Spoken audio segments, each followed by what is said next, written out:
Buenos días tengan todos en este feliz domingo, segundo domingo de la temporada de Adviento. Y bien, pues este día vamos a celebrarlo de una manera muy especial. Vamos a hacer una reflexión para este día, reflexión de esta temporada de Adviento. En el silencio del crepúsculo de pleno invierno, hay un sonido tan débil que, por lo que puedes percibir, puede ser solo el sonido del silencio mismo. Aguantas la respiración para escuchar. Eres consciente de los latidos de tu corazón. El hecho extraordinario que está a punto de suceder solo es comparable con el momento extraordinario que está justo antes de que suceda. Adviento es el nombre de ese momento. Pues bien, en este segundo domingo de Adviento, nuestro tema es ser un mensajero de bendición. Y esto se conecta con los temas de Adviento de paz y preparación. Y bien, las escrituras de la semana pasada hacen referencia a la segunda venida de Jesús. Y las de esta semana y la próxima nos centraremos en Juan el Bautista y el papel preparatorio de un mensajero, alguien que comparte buenas noticias. Nuestro sermón de hoy se llama La pausa antes. Está sustentado en el Evangelio de Lucas, capítulo 1, y versos del 68 al 79. Y en esta escritura nos presenta Lucas el cántico de Zacarías, ofreciendo ideas sobre la importancia de hacer una pausa para reflexionar sobre dónde estamos, dónde hemos estado y dónde Dios, óyelo bien, ha prometido llevarnos antes de compartir con otros las bendiciones de Jesús. Y bien, vamos a iniciar. A medida que termina el calendario, vemos artículos y programas que presentan el año en revisión y nos presentan en retrospectiva los mejores o los peores momentos de la televisión, el cine, la cultura pop o cualquier otra categoría que se te ocurra. Por ejemplo, nos presentan el Top 10 de las mejores películas del 2024. Bueno, a veces estoy de acuerdo y a veces no, pero en cualquier caso, estas retrospectivas me ayudan a hacer conexiones que tal vez no hubiera considerado antes. ¿Qué te parece? Y a veces es necesario hacer una pausa que cree un espacio para que surja algo nuevo. Por ejemplo, el viejo dicho, la visión retrospectiva es perfecta, también destaca el hecho de que las experiencias pasadas influyen en nuestra conciencia actual. Así que reflexionar sobre el pasado, cuando se hace de manera positiva, puede ser un ejercicio útil. Y podemos darnos cuenta de esto cuando leemos pasajes de las Escrituras que nos recuerdan la fidelidad de Dios en el pasado o cuando pensamos en las formas en que Dios se ha manifestado en nuestras vidas personalmente. Así que, hermanos, notar la presencia de Dios en nuestras vidas en el pasado puede ayudarnos a prestar más atención a Dios en acción en nuestras circunstancias actuales. Y bien, el texto de nuestro sermón para este segundo domingo de Adviento muestra al sacerdote Zacarías, el padre de Juan el Bautista, haciendo una pausa para reflexionar sobre su hijo recién nacido, el pacto de Dios con Israel y el Mesías prometido. Y para preparar el escenario para la lectura de nuestro sermón, Zacarías había sido incapaz de hablar durante meses porque dudaba del mensaje del ángel Gabriel sobre la improbable concepción y nacimiento de Juan. Nuestro pasaje del sermón tiene lugar 8 días después del nacimiento de Juan en su circuncisión. Óyelo bien, cuando la madre de Juan, Isabel, anuncia que el nombre del bebé sería Juan, basándose en el mensaje del ángel. Y para confirmar el nombre del bebé, Zacarías escribió en una tablilla: su nombre es Juan y su capacidad de hablar regresó. ¿Qué te parece? Vamos a leer el cántico de Zacarías. Lucas 1 del 68 al 79 dice así: Bendito sea el Señor Dios de Israel, porque ha venido a redimir a su pueblo.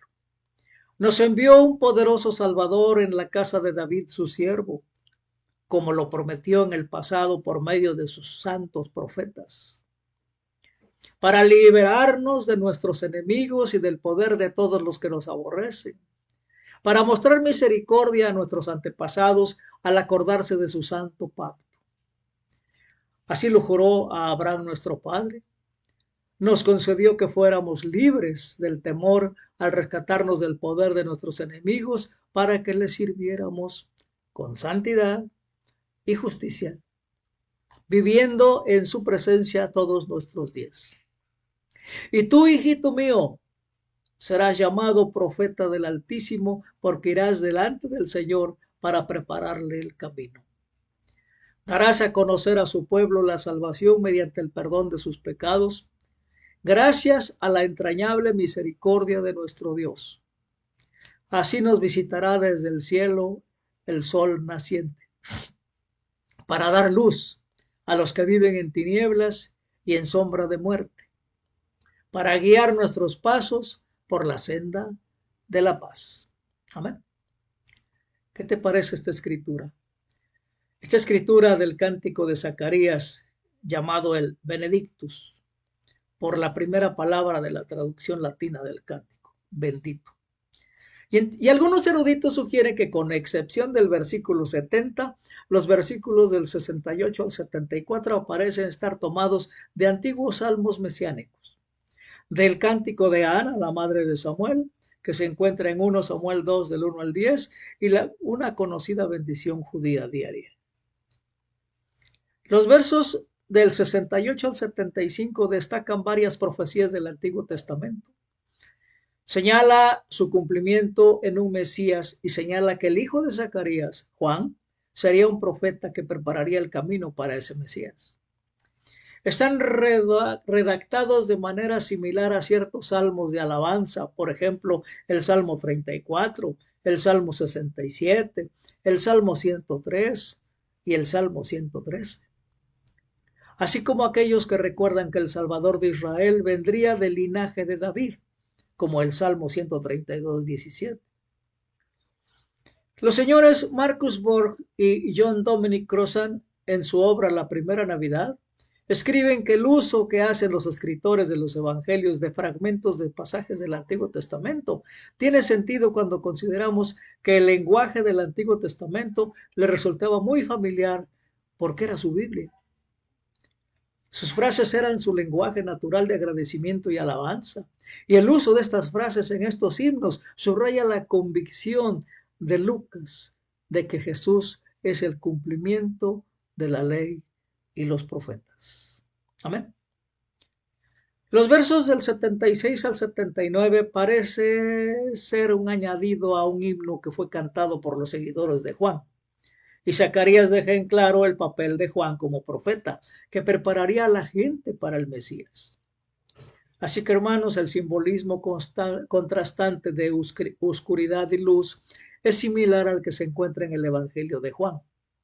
Y el Salvador está simbolizado por la aurora desde lo alto. ¿Qué te parece? Como dice el verso 78. El sustantivo traducido como aurora es anatole, que proviene de un verbo que se refiere al comienzo del periodo mesiánico. Anatole puede significar brillar, resplandecer, así como hacer brotar, germinar, según la profesora adjunta de homilética y adoración Liz Valle Ruiz. Ruiz dice lo siguiente: me imagino el verso 78 diciendo que el amanecer de lo alto, es decir, el Mesías, la luz, la semilla de Dios, brotará sobre nosotros y brotará por la entrañable misericordia de nuestro Dios, por las partes internas de Dios, es decir, el asiento de la compasión de Dios, el Mesías como semilla luz, brota, brilla sobre nosotros. Qué hermoso, ¿no te parece? Así que hermanos, la decisión literaria de Lucas de poner esta historia después de la interacción de María con Gabriel y su canto del Magnificat, algunos comentaristas ven el cántico de Zacarías como una pausa o incluso una interrupción en la narrativa de Lucas que conduce a la historia de la Navidad en el capítulo 2. El cántico de Zacarías no es todo un bebé en el pesebre con un toque de la cálida y conmovedora noche de paz, no. El cántico de Zacarías mira al pasado, al presente y al futuro. Y no tiene miedo de hablar de las cosas difíciles, como vivir con miedo a la muerte bajo la opresión del enemigo y estar en necesidad de rescate, como lo dicen los versos 71, 74 y 79. Hermanos, estas eran las realidades actuales de Zacarías. La autora Kelly Nikonda escribe en su libro El primer advenimiento en Palestina, reveses, resistencia y la complejidad actual de la esperanza, que Zacarías pudo haber muerto cuando los soldados masacraron a todos los niños varones menores de 2 años por orden de Herodes. Porque cuando la milicia llegó a Inkerem, el pueblo de Zacarías, él y su esposa escondieron a su hijo porque tenía menos de 2 años. Y la tradición recuerda que Isabel se escondió en un espacio subterráneo con el infante Juan. Y Zacarías, probablemente en la puerta, se negó a dejar entrar a los soldados o bloqueó el camino tratando de desviarlos del escondite de su hijo. ¿No te parece? Juan permaneció escondido y sobrevivió a la masacre. Pero la leyenda insiste en que Zacarías fue el objetivo y murió en la guerra de Herodes contra los hijos de Belén y Judá. Zacarías no se escondió de la realidad de su canción y nosotros tampoco deberíamos hacerlo. Al leerla podemos hacer una pausa y replantear nuestra visión de la historia de la Navidad de una manera que la haga relevante y esperanzadora para nosotros hoy. Vamos a considerar en este sermón estos temas: el espacio liminal y el lenguaje de la bendición. Comenzamos con el primero, el espacio liminal. El espacio liminal es algo que sucede sin que todavía llegue a su plenitud. Y la posición de Zacarías en cuanto a la llegada del Mesías es similar a la nuestra. Óyelo bien, estamos en un espacio liminal, conscientes de las promesas de Dios, pero sin experimentarlas en su plenitud. La teóloga Elizabeth Webb lo expresa de esta manera. Veamos. Vemos la tenue luz en el horizonte y esperamos la luz plena y deslumbrante de la encarnación de Dios en Jesucristo. Ahora nos encontramos en medio, en ese momento del ya y del todavía no. La luz ha amanecido, pero parece que todavía no ha alcanzado las tinieblas más profundas dentro y alrededor de nosotros. Vivir la vida de un discípulo de Cristo es vivir simplemente en tiempo de Adviento, sabiendo que la luz ha llegado y esperando la luz que aún debe brillar en su máxima medida. ¿No te parece? Webb señala también que siempre vivimos en este momento del ya y del todavía no. El profeta Malaquías hace eco de este tema de vivir entre la promesa y el cumplimiento de Cristo en la tierra. Si no, leamos el verso 5 del capítulo 3 de Malaquías, que dice así: Entonces yo me acercaré a vosotros para juicio. Seré presto para dar testimonio contra los hechiceros, contra los adúlteros, contra los que juran en falso, contra los que oprimen en su salario al jornalero, a la viuda y al huérfano, contra los que oprimen al extranjero y no le temen, dice el Señor de los ejércitos. Más bien, Juan el Bautista preparó el camino para el Mesías. Lo podemos ver en Lucas 1:76.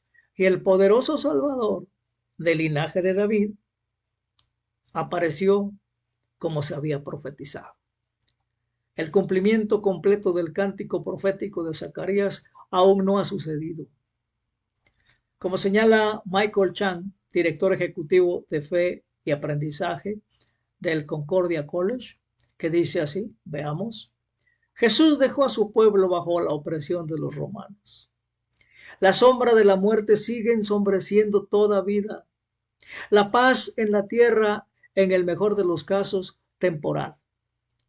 Y los seres humanos todavía se enemistan entre sí. Jesús vino a un mundo que necesitaba desesperadamente ser rescatado y lo dejó en un estado muy similar. Cualquier victoria que Jesús haya obtenido existe principalmente en el ámbito de la esperanza. Y en eso estamos. Si no, veamos Hebreos 11:1. Hermanos, esta forma de decir la verdad hace que las buenas noticias sean relevantes para hoy. Y como creyentes no escondemos la cabeza en la arena y decimos que todo está bien, no. Reconocemos que vivimos en el aquí, pero todavía no del reino. Estamos llamados a ser pacificadores, por ejemplo, pero vivimos en un tiempo de poca paz. Jesús nos llama a mostrar cómo es vivir en el reino, incluso cuando todavía no vivimos en la plenitud del reino. Pedimos al Espíritu Santo que permita que su fruto esté presente en nuestras vidas. Amor, paciencia, bondad, generosidad, fidelidad, mansedumbre y autocontrol. Incluso cuando vivimos en un mundo donde tal vez seamos poco de este fruto manifestado. Es un error intentar captar la plenitud de las narraciones del Adviento que vendrán sin prestar atención a la desolación del mundo en que vivimos. Sí, lamentamos, óyelo bien, hermano, lamentamos lo que un gobierno o un imperio nos ha quitado, pero compartimos la esperanza que vemos en nuestras propias vidas, en las vidas de los demás y en las historias de los fieles. Amén. La segunda parte de este sermón es el lenguaje de la bendición. Y aunque decimos la verdad sobre la situación del mundo y podemos trabajar para cambiar y mejorar las condiciones de quienes viven bajo sistemas opresivos, no nos detenemos ahí, hermanos. Debemos avanzar por el camino de la paz, como dice el verso 79. Y esto se logra en parte ofreciendo bendiciones, óyelo bien, hermano. ¿Sabes por qué? Porque el acto de bendecir es más que simplemente alabar a Dios. El lenguaje de la alabanza se mueve de los humanos hacia Dios y generalmente se basa en el carácter de Dios o en algo que Dios ha hecho. Sin embargo, hermanos, óyelo bien, el lenguaje de la bendición puede fluir de diferentes maneras. Podemos bendecir a Dios. Dios puede bendecirnos y podemos bendecirnos unos a otros. Y la mayoría de las veces, óyelo bien, una bendición se da antes de que se haya cumplido por completo. ¿No te parece?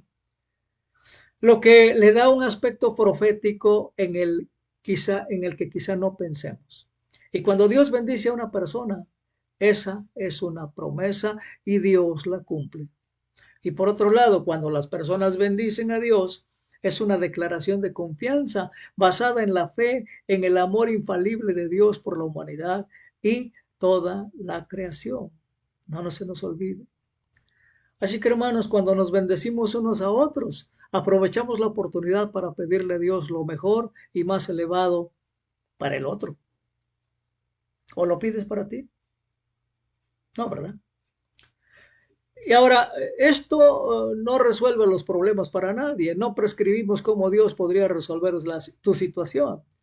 En cambio, hablamos con Dios, óyelo bien, en nombre del otro.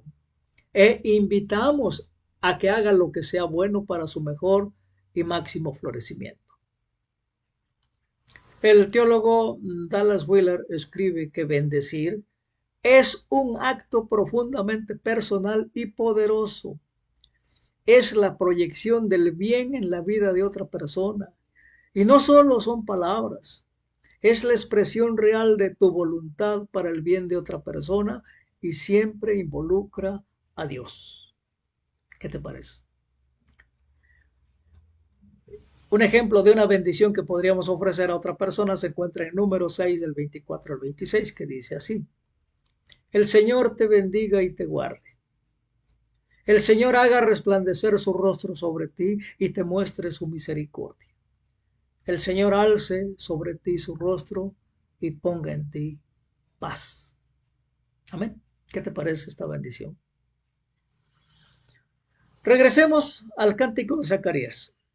El cántico de Zacarías ofrece el don de la luz para los que habitan en tinieblas y en sombra de muerte, así como el don de la guía por el camino de la paz. Verso 79. Y mientras nos preparamos y esperamos con expectación la paz durante este tiempo de Adviento, reconocemos que todavía no todo está en orden. Pero basados en nuestra esperanza en la encarnación, seguimos intentando promover la paz de Dios en el mundo. Óyelo bien, bendiciendo a los demás. Que esta Navidad sea manifestada en acción de bendición para los demás. Pues bien, este conocimiento, ¿qué te trae? ¿Cómo te mueve? Porque todo conocimiento nos mueve a la acción, hay que ponerlo en práctica. Y ya como es costumbre, este llamado a la acción es una tarea y consiste en lo siguiente. Durante esta segunda semana de Adviento, óyelo bien, hermano, busca oportunidades para lamentar la opresión y el descontento del mundo. Habla de tu dolor con un amigo cercano o escríbelo en un diario como una forma de reconocer el aspecto de todavía no del Adviento. Y luego ora para bendecir a quienes viven con el trauma de los sistemas culturales y mundanos quebrados. Por último, pídele a Jesús otras formas, además de la oración, en las que puedas participar con Él para hacer una bendición para los demás. Amén. Demos gracias. Bendito Padre, te damos gracias por este mensaje de amor, de aliento, este mensaje profético, este mensaje que nos habla del espacio liminal, de que ya estamos disfrutando del reino, pero todavía no en su plenitud. Ayúdanos, Padre, a caminar y a vivir en este tiempo del ya, pero todavía no. Ayúdanos a entenderlo y ayúdanos a hacer el bien a los demás, amarte a ti, amar a nuestros semejantes como nosotros mismos y también bendecir a los demás. En el nombre de Jesús te damos gracias, nos ponemos en tus manos, te adoramos y que se haga tu voluntad en nuestras vidas. Amén.